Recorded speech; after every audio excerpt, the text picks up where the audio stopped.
बिस्मिल्लाहिर्रहमानिर्रहीम। अस्सलाम वालेकुम नाज़रीन, आप यूट्यूब चैनल देख रहे हैं। मैं इमरान खान हूँ। सबसे पहले जो इमरान खान साहब के हवाले से चेमगोइयाँ हो रही थी कि मुज़ाकरात कैसे होने हैं, एस्टेब्लिशमेंट के साथ क्या इमरान खान मुज़ाकरात करेंगे, वो क्या शराइत होंगी जिनके ऊपर मुज़ाकरात होंगे, आज कुछ चीज़ें सामने आई हैं। देखें, इमरान खान सबसे बड़ा पॉलिटिकल लीडर है पाकिस्तान में इस वक्त। वो जेल के अंदर बंद है। बराह रास्त आप इमरान खान का स्टेटमेंट कोई सुन नहीं सकते। तो होता यह है कि आप तक वही इन्फॉर्मेशन पहुंचती है, जो लोग जाते हैं इमरान खान साहब से मिलते हैं, उनसे सुनते हैं, वहाँ लिखने की भी इजाज़त नहीं है। बाहर आते हैं, बाहर आकर बताते हैं जी इमरान खान साहब ने ये कहा।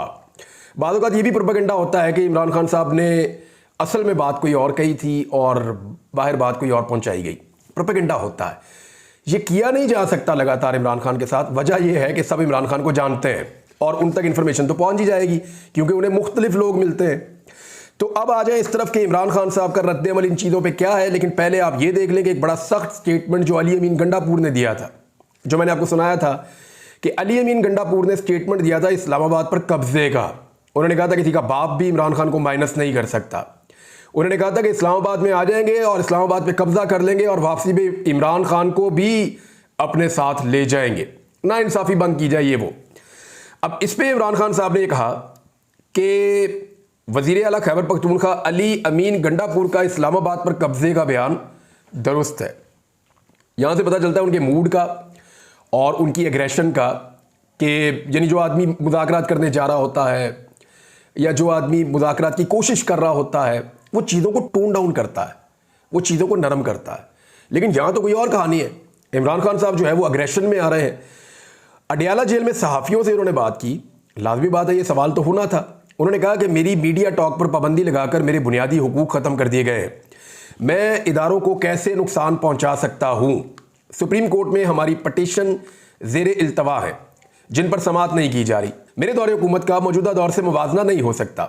मुल्क के जो हालात हैं इनमें सरमायाकारी ही बचा सकती है।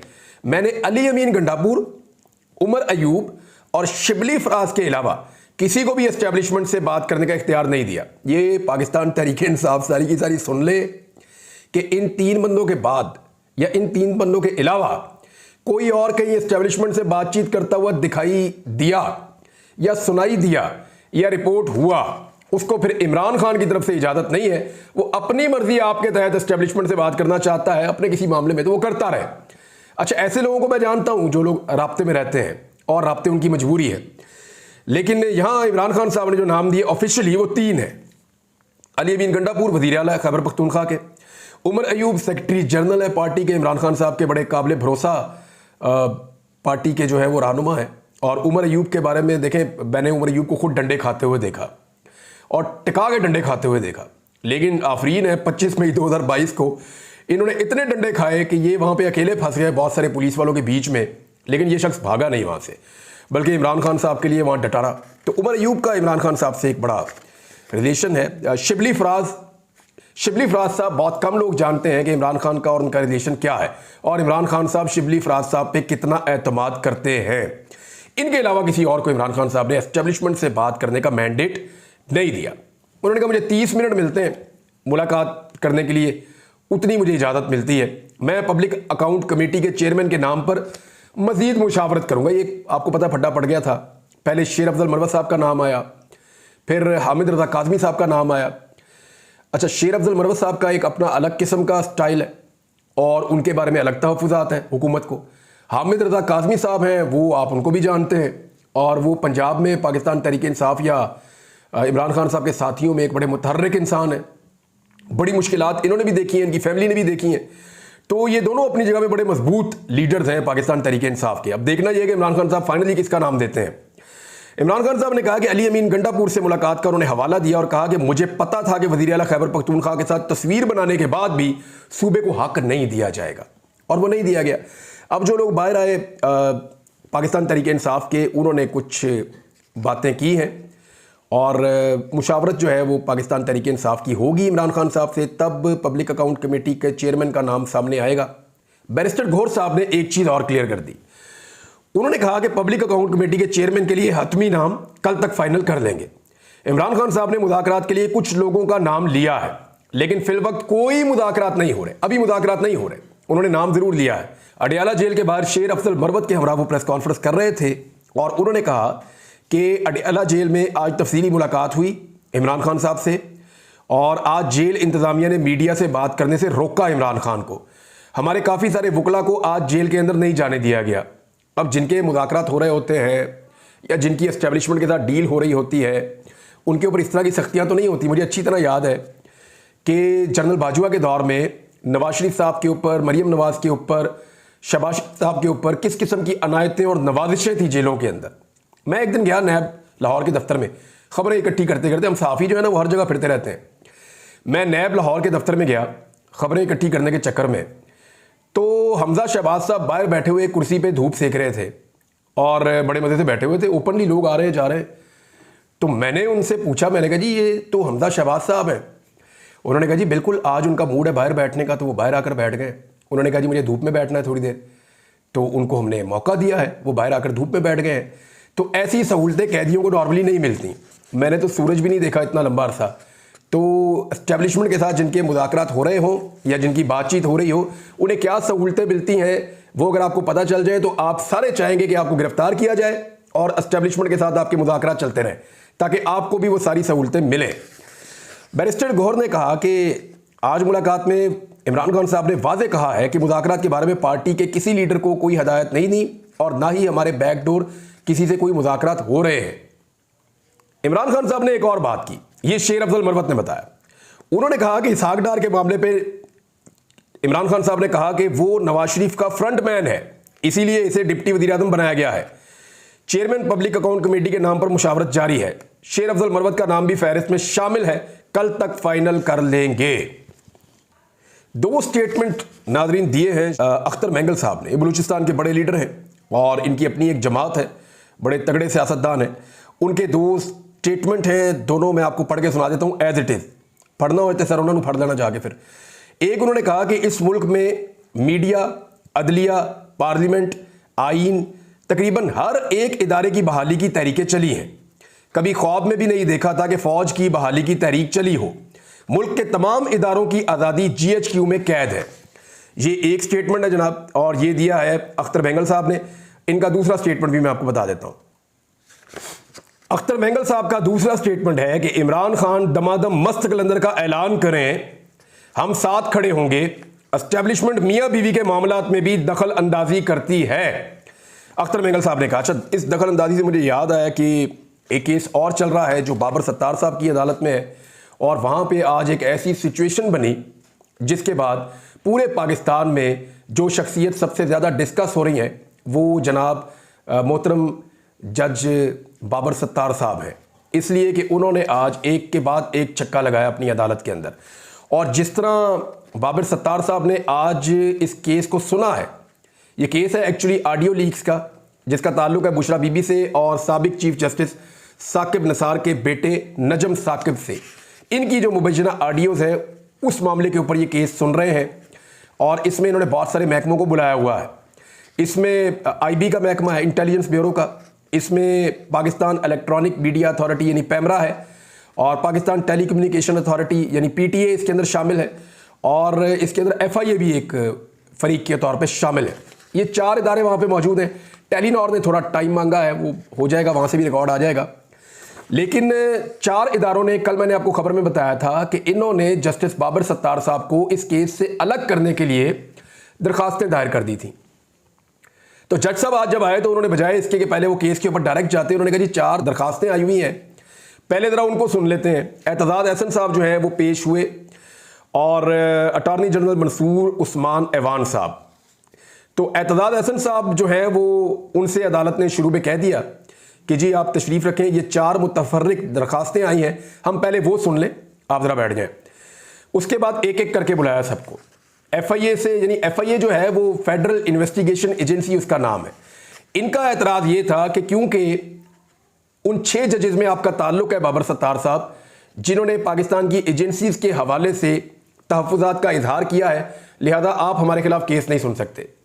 तो जज साहब ने उनको, सिंपल मैं आपके लिए कर देता हूँ, उनसे पूछा जनाब आप ISI हैं? उन्होंने कहा जी नहीं हम नहीं है। आप उनकी प्रॉक्सी हैं? उन्होंने कहा जी हम नहीं है। उन्होंने कहा जी वहाँ तो मैंने ISI का जिक्र किया है, और आप तो वो एजेंसी नहीं, आप तो इन्वेस्टिगेशन एजेंसी हैं। जनाब 5 लाख रुपए जुर्माना, दरखास्त फारिग। उसके बाद जनाब जो है वो इसी तरह का सलूक जो है वो पैमरा के साथ हुआ, ऐसा ही सलूक जो है वो पीटीए के साथ हुआ और 5-5 लाख रुपया जुर्माना सबको कर दिया। बाबर सत्तार साहब ने एक के बाद एक चक्का लगाया वहां पे अदालत के अंदर, तबीयत साफ कर दी सारों की।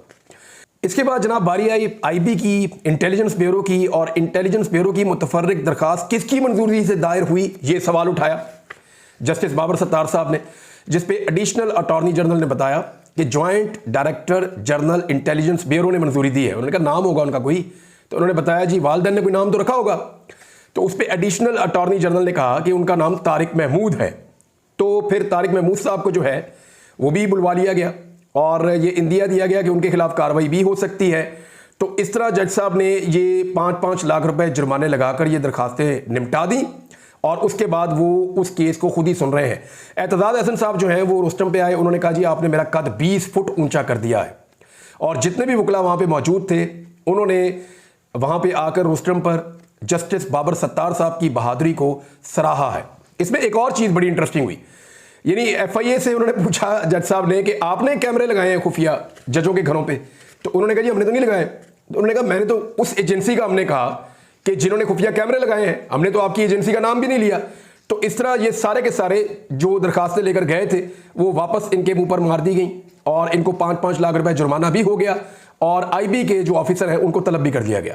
नाज़रीन, अभी इसहाक डार साहब के डिप्टी वज़ीर आज़म बनने के मामले के ऊपर ही बहस जारी थी और इसको यूं देखा जा रहा है कि नवाज शरीफ ने पाकिस्तान की एस्टेब्लिशमेंट पर दबाव डालकर अपनी लात ऊपर रखने की रवायत को बरकरार रखा है और उन्होंने कोशिश की है कि किसी तरह उनका अपना बंदा जो है वो मेन सीट के ऊपर आकर बैठ जाए और शहबाज शरीफ के बाद पाकिस्तान की सबसे बड़ी सीट उनके पास हो। अब अगर इसहाक डार साहब अपने बॉस के स्टेटस को इस्तेमाल करते हुए माशी मामलात में मुदाखलत करेंगे तो पाकिस्तान की मईशत ख़राब होगी। ये बात शाहिद खकान अब्बासी साहब ने कह दी है और कुछ और लोग ये कह रहे हैं कि इसको टकराव का आगाज़ समझा जाए पीएमएलएन और एस्टेब्लिशमेंट के बीच में।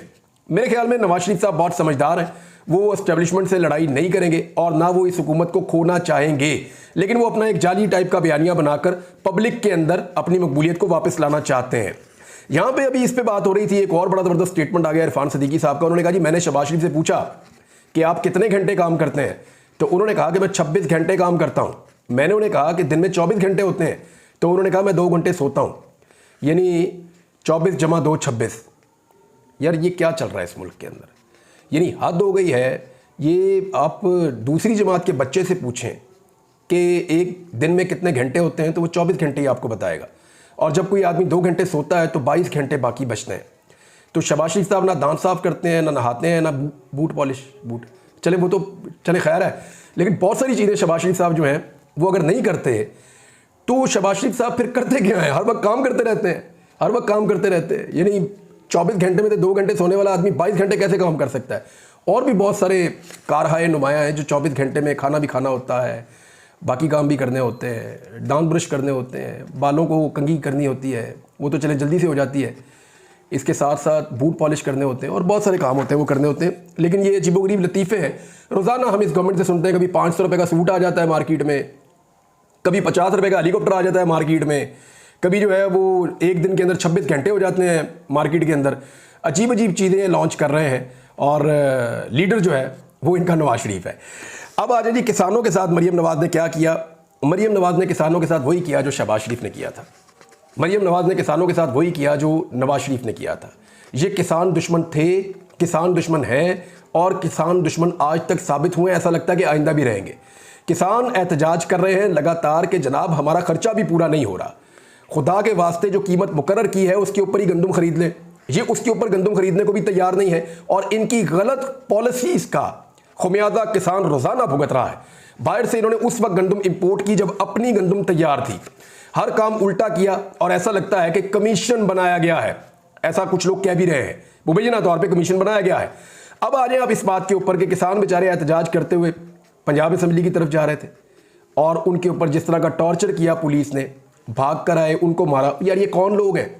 ये बेचारे गंदम पैदा करते हैं, ये कपास पैदा करते हैं, ये गन्ना पैदा करते हैं, ये वो तमाम अजनास पैदा करते हैं जिनको आप खाते हैं। आपके घर में बच्चे जो खाना खाते हैं ना, जिस रोटी को हाथ में पकड़ के आपका बच्चा चबाता है तो आपको अच्छा लगता है, वो ये किसान पैदा करके देता है आपको। जो सालन आपके घर में पकता है वो किसान पैदा करके देता है आपको। उसी किसान को आप डंडों के साथ मार रहे हैं। इससे पहले भी जब किसान को मारा तो मैंने एहतजाज किया था और मैंने कहा था कि ये बड़ी सख्त ज्यादती है। आज फिर किसानों को मारा पुलिस ने, ना सिर्फ मारा बल्कि मारने के बाद जीपीओ चौक में खड़े होकर अपनी फतह के नारे लगाए कि हमने जीपीओ चौक को फतह कर लिया है। यानी पुलिस का मोराल ऐसे वापस आएगा कि निहत्ते किसान, मजबूर किसान, गरीब किसान जब वो बेचारे वहां पे पहुंचेंगे और आकर उन्होंने एहतजाज शुरू किया तो किसानों को मारना शुरू कर दिया, उनके ऊपर टॉर्चर किया और उनको भगाकर, उनको पकड़कर वहां चौक पे कब्जा लेने के बाद जीपीओ चौक में खड़े होकर नारे लगा रहे हैं कि हमने इसको फतह कर लिया है। किसको मारा आपने? को इंडियंस को जाके मारा आपने? किसको मारा आपने? वहां किसी और मुल्क को जाकर फतह कर लिया आपने? अपने लोगों को आपने डंडों से मारा है। भावल नगर में आपकी आवाज नहीं निकल रही थी और जो मोराल आपका डाउन हो गया है वो मोराल ऐसे अप करना है आपने। यानी मेरी समझ से बाहर है कि पुलिस का मोराल लगातार डाउन हो रहा है तो किसानों को मार के अप करेंगे, गरीब को मार के अपना मोराल जो है वो ऊपर लेकर जाएगी पुलिस। Very unfortunate. नाज़रीन, अब तक के लिए इतने, अपना ख्याल रखिएगा, अपने चैनल का भी। अल्लाह हाफ़िज़।